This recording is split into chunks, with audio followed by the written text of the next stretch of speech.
Hello student, previous lecture we have studied what is a relational model. The next point is basic concept of relational model. The first point is tables. A relational model refers to table as its basic unit. In a relational model, related data is collectively carried on a structured format in a database system. It is a mixture of rows and columns where records are correspondent to the rows and the attributes are correspond to the columns. यामध्ये असं सांगितलं आहे आपण जो database मधला data आहे तो एक पर्टिक्युलर फॉर्मॅट मध्ये डेटाबेस मध्ये स्टोअर केला जातो आणि तो टेबल फॉर्मॅट मध्ये स्टोअर केला जातो. त्याच्यामध्ये number of rose and columns मध्ये आपला डेटा असतो तो स्टोअर असतो. यामध्ये असं सांगितलेलं आहे की जे रेकॉर्ड्स असतात ते आपले रोज असतात आणि त्याचे जे ऍट्रिब्यूट्स असतात ते कॉलम्स असतात. त्यासाठी तुम्ही हे एक एक्झाम्पल बघू शकता. याच्यामध्ये number of rose and number of columns दिलेले आहे आणि हा जो डेटा आहे तो डेटाबेस मध्ये स्टोअर केलेला असतो अशा प्रकारे. यामध्ये बघा नंबर ऑफ रोज कुठचे आहेत आपले हे जे आहेत ते जे नंबर्स आपले दिले 101 265 56 505 हे जे आहेत ते आपले रोज आहेत अँड ऍट्रिब्यूट्स म्हणजे रोल नंबर नेम डिपार्टमेंट अजून काही असतील ऍड्रेस असेल फोन नंबर असेल ते तुमचे काय झाले कॉलम्स झाले. त्यानंतर नेक्स्ट पॉइंट आहे tuples. Tuples is a single row of the tables. It contains the whole record of a particular data item. For the example, student table, entire informations about the particular student like the roll number, name, marks, etc. are including a tuples. यामध्ये बघा tuples कुठले बोलू शकता तुम्ही. त्याच्यामध्ये तुमचा जो data आहे पर्टिक्युलर डेटा आहे तो जो स्टोअर केलेला असतो त्याला तुम्ही टपल्स म्हणू शकता. म्हणजे इथे बघा हा जो स्टुडंटचा डेटा आहे यामध्ये रोल 101 स्टीव्स आणि त्याचं डिपार्टमेंट कम्प्युटर सायन्स त्याच्या पुढे सपोज त्याचा ऍड्रेस असेल फोन नंबर असेल मग तो तुमचा काय झालं एक पर्टिक्युलर टपल झाले. ठीक आहे. त्यानंतर नेक्स्ट पॉइंट आहे ऍट्रिब्यूट्स. Attribute is a column of the table. For example, in a table student there are many different attributes like roll number, student name, marks, etc. या एक्झाम्पल मध्ये तुम्ही बघू शकता ऍट्रिब्यूट म्हणजे काय तुमचं जे टेबलचे कॉलम्स आहेत ते म्हणजे तुमच्या रिलेशनल मॉडेलचे ऍट्रिब्यूट्स असतात. फॉर एक्झाम्पल घ्यायचं झालं तर रोल नंबर नेम डिपार्टमेंट हे तुमचे ऍट्रिब्यूट झाले. त्याच्याप्रमाणे अजून काही तुम्हाला ऍट्रिब्यूट्स ऍड करायचे असतील टेबलमध्ये अजून काही डेटा ऍड करायचा असेल तर अजून तुम्ही ऍड करू शकता. त्यानंतर पुढचा पॉइंट आहे domain. Every attribute had some predefined value scope known as attribute domain. This attribute domain decide which type of value are permitted in the attribute. The type of value constraint we are using a string or numerical or a data type. The domain also decides some integrity constraint for a value to be inserted in a database. For example, EMP name attribute can have an only string type of value, while a salary attribute can have only a numerical value which specify a range. A domain restricts the data to be inserted with a specific constraint, hence it is called as domain constraint. यामध्ये असं सांगितलेलं आहे domain म्हणजे काय तो जो data आपण enter करणार आहोत जी काही ऍट्रिब्यूट्स आपण एंटर करणार आहोत त्याच्यामध्ये रिस्ट्रिक्ट म्हणजे जो डेटा आहे तो कुठल्या फॉर्मॅटमध्ये कुठल्या डेटा टाईप मध्ये एंटर करायचा आहे हे सांगणं म्हणजे काय डोमेन. हा आहे डोमेन. कन्स्ट्रेंट डोमेन म्हणजे काय पर्टिक्युलर जो डेटा आहे आपला तो स्ट्रिंग मध्येच असला पाहिजे न्यूमरिकल मध्येच असला पाहिजे. एक्झाम्पल घ्यायचं झालं तर आपण एम्प्लॉई नेम किंवा एम्प्लॉई सॅलरी एम्प्लॉई आयडी आपण कशामध्ये एंटर करून घेणार सपोज आपण स्ट्रिंग मध्ये घेऊ शकतो ऍज वेल ऍज न्यूमरिकल व्हॅल्यू मध्ये घेऊ शकतो. अँड सॅलरी असेल ती कशामध्ये एंटर करून घेणार ती स्ट्रिंग मध्ये नाही घेऊ शकत ती आपल्याला न्यूमरिकल व्हॅल्यू मध्येच एंटर करून घेतली पाहिजे. मग डोमेन हा काय करतो की रिस्ट्रिक्ट करतो. आपण जो इन्सर्ट करणार आहोत डेटाबेस मध्ये त्याच्यावरती एक पर्टिक्युलर रिस्ट्रिक्शन टाकतो की तुम्ही ह्या टाईपच्या डेटामध्ये हाच डेटाबेस यूज करून याच डेटा टाईप मध्ये तुम्ही डेटा एंटर करायचा आहे. हा पॉइंट तुम्हाला क्लिअर झाला असेल. त्यानंतर नेक्स्ट आहे open source relational database management system. आपल्याला जे डेटाबेस मॅनेजमेंट सिस्टीम मध्ये वेगवेगळे जे काही ओपन सोर्स डेटाबेस मॅनेजमेंट दिलेले आहेत ते टाईप आहेत. त्यामध्ये 3 येतात. SQL लाईट ही एक येते. सेकंड आहे माय SQL अँड थर्ड आहे पोस्टग्री SQL. त्यामधला आपण फर्स्ट स्टडी करूया SQLite. SQLite gets embedded inside the application to make the use of it. Second point आहे, it is for a file based database system. SQLite is the process library that implements the self-contained serverless zero configuration transactional SQL database engine. It is a database you do not need to be configured in your system. SQLite engine is not a standalone process like other database. You can link a static or dynamic as per your requirement with your application. SQL access the storage file directly. SQLite हे काय आहे, process library आहे. त्याच्यासाठी particular तुम्हाला सर्व्हरची गरज किंवा एखाद्या कॉन्फिगरेशनची गरज नाही लागत. ते फ्रीली आहे त्याच्यामुळे, आणि तो आहे तो फाईल बेस्ड सिस्टीम असल्यामुळे डायरेक्टली जी फाईल आहे ते ऍक्सेस करतो. त्याच्यामुळे आपल्याला एखाद्या पर्टिक्युलर कॉन्फिगरेशनची किंवा कनेक्शनची, आपल्या कनेक्शनमध्ये पर्टिक्युलर एक कॉन्फिगरेशन करावं लागतं डेटाबेस, आणि आपल्या सिस्टीमची कनेक्टिव्हिटी करावी लागते. त्या कनेक्टिव्हिटीची गरज SQLite मध्ये लागत नाही. ठीक आहे. वाय SQLite म्हणजे आपण SQLite का यूज करायचं ते सांगितलंय. SQLite does not require the separate server process or the system operate. यामध्ये काय सांगितलंय की SQLite आपण का वापरू शकतो की त्याच्यासाठी पर्टिक्युलर एक वेगळ्या सर्व्हरची गरज लागत नाही. सेपरेट ऑपरेट करू शकतो, डायरेक्टली फाईल ऍक्सेस करतात, त्याच्यामुळे ते इझी आहे. Second point is SQLite comes with a zero configuration with means of no setup. Configuration कुठल्याही प्रकारचं करावं लागत नसल्यामुळे आपल्याला कोणताही टेन्शन नाही. किंवा कॉन्फिगर काय टायमिंगला असा प्रॉब्लेम होतो की आपल्या सर्व्हरशी आपल्या डेटाबेसेस कॉन्फिगरेशन होण्यामध्ये काही प्रॉब्लेम्स येतात, काही एरर्स येतात. मग हे जे कॉन्फिगरेशनचे एरर्स आहेत, जे प्रॉब्लेम्स आहेत, ते SQLite मध्ये मेनली येत नाही. Third is SQLite comes with the zero configuration which means no setup. The complete SQLite database is store in a single cross platform disk file. यामध्ये असं सांगितलेलं आहे की SQLite हा जो काही डेटा आहे तो एका सिंगल म्हणजे एका पर्टिक्युलर फाईल मध्ये स्टोअर करून ठेवतो, मल्टिपल फाईल मध्ये स्टोअर करून ठेवत नाही. त्यानंतर नेक्स्ट पॉइंट आहे SQLite available on Unix, Linux, Mac OS, Android OS, iOS and Windows.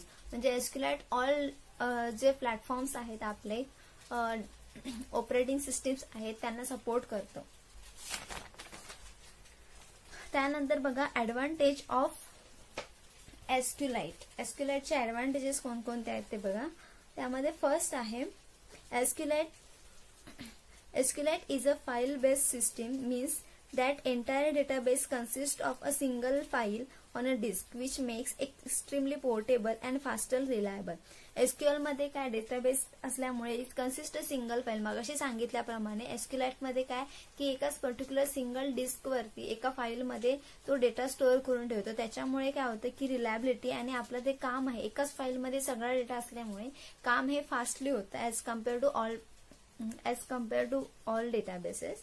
त्यानंतर सेकंड ऍडव्हान्टेजेस आहे SQLite is a good for both developing and testing. Also it provides the simplicity of working with a single file and linked with C-based library. यामध्ये काय सांगितलं आहे की जे SQLite हा जो डेटाबेस आहे तो डेव्हलपमेंट अँड टेस्टिंग साठी खूप इझी आहे. त्याच्यामध्ये काय होतं सिम्प्लिसिटी प्रोव्हाइड केलेली असल्यामुळे कॉन्फिगरेशनला कोणताही प्रॉब्लेम येत नाही. आपल्याला सर्व्हर लागत नाही, त्याच्यामुळे खूप इझी आहे ऑपरेट करण्यासाठी. आणि डेव्हलपमेंट अँड टेस्टिंग, डेव्हलप करण्यासाठी आणि टेस्टिंग, सपोज काही क्रॉस टेस्टिंग आपल्याला करायचं असेल तर त्याच्यामध्ये कोणताही प्रॉब्लेम येत नाही SQLite मध्ये. त्यानंतर डिसएडव्हान्टेजेस बघूया आपण SQLiteचे. Disadvantages of SQLite. First, SQLite is not developed in a deal with higher level of multi-client concurrency, so it is not possible to provide the functionality to give access right to the user through the roles and the privilege like advanced database system. यामध्ये असं सांगितलेलं आपण database मध्ये म्हणजे त्याचा एक advantage आहे डेटाबेसचा जो काय कॉन्करन्सी कंट्रोल. याच्यामध्ये काय केलं जातं आणि सिक्युरिटी कशी मेंटेन केली जाते, प्रत्येक लेवल वाईज त्याला सिक्युरिटी दिली जाते. एक पर्टिक्युलर रोल वाईज त्यांना ऍक्सेस असतो डेटाबेसचा. मग एसक्यूएलाइट मध्ये काय असतं, अशा प्रकारे आपण ऍक्सेस देऊ शकत नाही, कारण एकाच फाईलमध्ये सर्व डेटा स्टोअर केलेला असतो. तर हा एक ड्रॉबॅक झाला एसक्यूएलाइटचा. त्यानंतर second is as it is implemented as a simple DB, it not be provide a more performance and its actual capability. Simple dB मध्ये परफॉर्मन्स त्याचा चालत असल्यामुळे आपण जर ऍडव्हान्स त्याच्यामध्ये काही वर्कआउट करायला गेलो, ऍडव्हान्स क्युरी त्याच्यामध्ये टाकायला गेलो, तर काय होतं की हा प्रॉब्लेम देऊ शकतो आणि त्याच्या कॅपॅबिलिटीच्या बाहेरची गोष्टी असल्यामुळे तो त्याला सपोर्टही करत नाही. ठीक आहे. त्यानंतर नेक्स्ट डेटाबेस सिस्टीम आहे MySQL. MySQL is the most popular database system. यामध्ये बघा, MySQL is an fast, easy to use RDBMS, being a formerly small and a big business. MySQL is developed, marketed and supported by the MySQL AB, which is Swedish company. यामध्ये असं सांगितलेलं आहे, MySQL it is easy to use and formerly small and big businesses असतात, त्याच्यामध्ये MySQL database हा use केला जातो. MySQL हा पॉप्युलर का आहे त्याचे काही गुड रिझन्स दिलेले आहेत. ते बघा, फर्स्ट आहे MySQL is released under an open source license, so you have nothing to pay to use it. यामध्ये MySQL ओपन सोर्स लँग्वेज असल्यामुळे आपल्याला त्याच्यासाठी कोणतेही पे करावं लागत नाही, ते आपल्याला फ्रीली अवेलेबल आहे. Second, MySQL use a standard form of well non SQL data languages. MySQL मध्ये आपण जे काही लँग्वेजेस यूज करणार आहोत ते वेल नोन असल्यामुळे त्याचा स्टँडर्ड आहे तो मेंटेन राहतो आणि आपल्याला प्रोग्रामिंग करण्यासाठी किंवा डेव्हलपमेंट करण्यासाठी कोणतेही पुढे प्रॉब्लेम्स येत नाही. Third is MySQL work on many operating system and many languages including PHP, Perl, C++, Java. काही डेटाबेस सिस्टीम्स असतात त्या पर्टिक्युलर लँग्वेजेस पुरते किंवा पर्टिक्युलर प्लॅटफॉर्म पुरतेच लिमिटेड असतात. पण MySQL हा असा डेटाबेस सिस्टीम आहे की ती ऑल प्लॅटफॉर्म्स वरती चालते. म्हणजे तुमचे मॅक OS असेल, मॅकOS असेल, विंडोज ऑपरेटिंग सिस्टीम असेल, युनिक्स असेल, लिनक्स असेल, मग हे ऑल क्रॉस प्लॅटफॉर्म वरती आपली जी MySQL आहे हा डेटाबेस चालतो आणि तो प्रत्येक लँग्वेजेसला सपोर्ट करतो. फॉर एक्झाम्पल घ्यायचं झालं तर PHP pre processor hypertext language, त्यानंतर C++, Java, Perl ह्या ज्या वेगवेगळ्या डेव्हलपमेंट लँग्वेजेस आहेत त्या सगळ्या लँग्वेजेसला MySQL सपोर्ट करतो. MySQL works a very quickly and works well even a large data set. MySQL मध्ये आपलं जे वर्क आहे ते इझिली आणि लगेच होतं. शिवाय लार्ज डेटा सेट म्हणजे मोठ्या प्रमाणात जर डेटाबेस असेल आपला तर त्याच्यामध्ये काहीही प्रॉब्लेम येत नाही. आणि MySQLite मध्ये आपण बघितलं होतं की जर मोठा डेटाबेस असेल त्याचा परफॉर्मन्स कमी असेल मग त्याच्यामुळे काय होतं की प्रॉब्लेम होतो डेव्हलपमेंटमध्ये. मग तो जो प्रॉब्लेम आहे MySQLite मध्ये तो प्रॉब्लेम MySQL मध्ये येत नाही. ठीक आहे. त्यानंतर आपण बघूया MySQL चे ऍडव्हान्टेजेस. फर्स्ट ऍडव्हान्टेज आहे easy to work with. MySQL is easy to install and learn by using a third party tool including the GUIs. Easy to work म्हणजे याच्यामध्ये आपण आहे ते इन्स्टॉलेशन किंवा जे काही शिकण्याचे आपल्या MySQL मध्ये शिकण्यासारखं जे काही काम असतं ते खूप इझी असतं. थर्ड पार्टी थ्रू आपण त्याचा GUI म्हणजे आपल्याला सपोज काही प्रॉब्लेम येत असेल डेटा एंटर करण्यासाठी तर आपण GUI ला आपला MySQL कनेक्ट करून त्याच्या थ्रू तुम्ही तुमचा डेटा एंटर करू शकता. मग त्याच्यामुळे काय होतं की इंटरॅक्शन आहे जे डेटाबेसशी युजरचं जे इंटरॅक्शन आहे ते व्यवस्थितपणे मेंटेन राहतं. त्यानंतर second is feature rich. MySQL support lot of the SQL functionality. MySQL मध्ये वेगवेगळ्या जे फंक्शनॅलिटीज प्रोव्हाइड केलेले असतात म्हणजे ऍडिशन, अपडेशन, डिलिशन, अल्टर करायचं असेल आपल्याला एखाद्या टेबल, मग ह्या ज्या फंक्शनॅलिटी ज्या प्रोव्हाइड केलेल्या आहेत त्या MySQL मध्ये व्यवस्थित आणि चांगल्या प्रकारे प्रोव्हाइड केलेल्या आहेत as compare to other database. त्यानंतर थर्ड आहे secure. As a lot of security features, some rather advanced and are built in MySQL. याच्यामध्ये सिक्युरिटी फीचर्स जे आहेत ते ऍज कम्पेअर टू SQLite चांगल्या प्रकारे प्रोव्हाइड केलेले आहे. आपण लेवल बेस्ड जी सिक्युरिटी प्रोव्हाइड करतो ती MySQL मध्ये प्रोव्हाइड करू शकतो. म्हणजे पर्टिक्युलर जो डेटा आहे तो एका पर्टिक्युलर माणसालाच ऑपरेट करायला देऊ शकतो. पण SQLite मध्ये हे पॉसिबल नव्हतं, कारण ती एकाच फाईलमध्ये सगळा डेटा असतो. MySQL मध्ये वेगळं असल्यामुळे MySQL मध्ये आपण सिक्युरिटी व्यवस्थितपणे मेंटेन करू शकतो.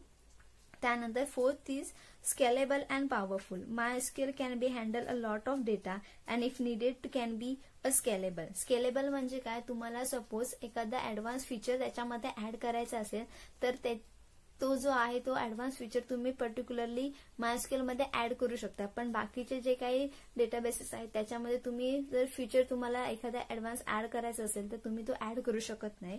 सो MySQL हे स्केलेबल अँड पॉवरफुल आहे. सो MySQL चे ऍडव्हान्टेजेस कुठचे आहेत? फर्स्ट आहे easy to work, second is future rich, third is secure and fourth is scalable. I think तुम्हाला हे पॉइंट समजले असतील. त्यानंतर आपण पुढे बघूया disadvantages of MySQL. First, known limitations. MySQL has some functional limitations. जसे SQLite मध्ये काही लिमिटेशन्स आहेत, सेम वे MySQL मध्ये पण काही लिमिटेशन्स आहेत. ऍडव्हान्स फंक्शनॅलिटी आपण जी आहे ती MySQL वरती पण वर्कआउट नाही करू शकत. Then second is disadvantage is reliability issue. While handling a transaction and refers it is a less reliable as compared to some other RDBMS.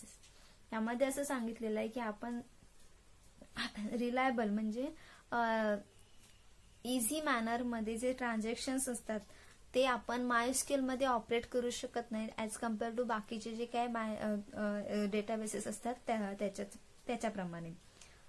ठीक आहे. The third database is PostgreSQL. PostgreSQL is a powerful open source object oriented database system. It has more than 15 years of the active development phases and a proven architecture that has earned it strong reputations for reliability, data integrity and correctness. PostgreSQL is an advanced open source relational database management system. याच्यामध्ये काय की जे advance systems मध्ये जे features असतात ते सर्वच features PostgreSQL मध्ये ऍज कम्पेअर टू MySQL याच्यामध्ये जास्त प्रकारे अवेलेबल असतात.